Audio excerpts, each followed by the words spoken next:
ইউক্রেনের গুরুত্বপূর্ণ শহর পোক্রোভস্ক দখলে নেয়ার দাবি করেছে রাশিয়া। দেশটির প্রেসিডেন্টের অফিস থেকে প্রকাশিত এক ভিডিওতে দেখা যায় পোক্রোভস্কের সিটি সেন্টারে রাশিয়ার পতাকা ওড়াচ্ছে রুশ সৈন্যরা। তবে এই দাবি অস্বীকার করেছে ইউক্রেন। কিয়েভ বলছে যুদ্ধবন্ধের আলোচনাকে প্রভাবিত করতেই অপপ্রচার চালাচ্ছে রাশিয়া। পূর্ব ইউক্রেনের গুরুত্বপূর্ণ শহর পোক্রোভস্ক পুরোপুরি দখলে নেয়ার দাবি করেছে রাশিয়া। সোমবার যুক্তরাষ্ট্রের ফ্লোরিডায় যুদ্ধবন্ধের বিষয়ে বৈঠকে বসেছিলেন মার্কিন ও ইউক্রেনের উচ্চপদস্থ কর্মকর্তারা। এর কয়েক ঘণ্টা পরই শহরটি দখলের দাবি করে মস্কো। 2 বছর ধরে অবরুদ্ধ থাকার পর রাশিয়া দখল করল ইউক্রেন থেকে ডনবাস অঞ্চলের প্রবেশদ্বার বলে পরিচিত এই শহরটি।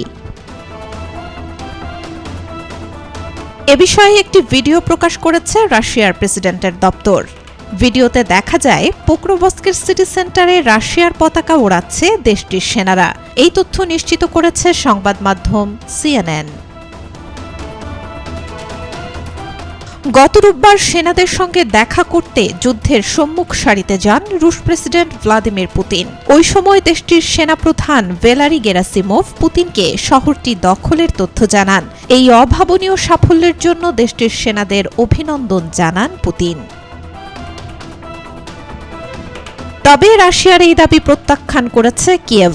দেশটির দাবি যুদ্ধবন্ধের আলোচনাকে প্রভাবিত করতে এই অপপ্রচার চালাচ্ছে রাশিয়া। যুদ্ধক্ষেত্রে প্রভাব ফেলতে আগামী কয়েক সপ্তাহ এই ধরনের তথ্য ছড়াবে দেশটি।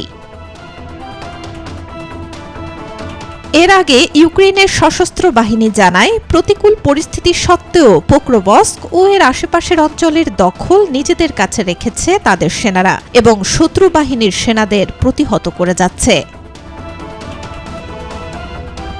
এদিকে ইউক্রেনের প্রেসিডেন্ট ভলোদিমির জেলেনস্কি এই সপ্তাহে যুক্তরাষ্ট্র ও ইউরোপীয় নেতাদের সঙ্গে বৈঠকে বসতে যাচ্ছেন, যেখানে তিনি যুদ্ধ শেষ করার সম্ভাব্য পথ নিয়ে আলোচনা করবেন। জেলেনস্কি জানান তার অন্যতম প্রধান অগ্রাধিকার হল রাশিয়াকে কোনোভাবেই এমন ভূখণ্ড ছাড় না দেয়া যা মস্কোর দখলদারত্বকে বৈধতা দিতে পারে। পোক্রোভস্ক শহরটি দোনেৎস্ক অঞ্চলের একটি বড় পরিবহন কেন্দ্র এবং পূর্বাঞ্চলে ইউক্রেনের অন্যতম লজিস্টিক হাব হিসেবে পরিচিত। এটি পূর্ব ইউক্রেনের 4টি অঞ্চলের মধ্যে একটি। সড়ক ও রেল যোগাযোগ থাকায় পোক্রোভস্ককে ইউক্রেনের জন্য গুরুত্বপূর্ণ শহর হিসেবে দেখা হয়। দীর্ঘদিন ধরে তীব্র লড়াই চলছিল শহরটিতে।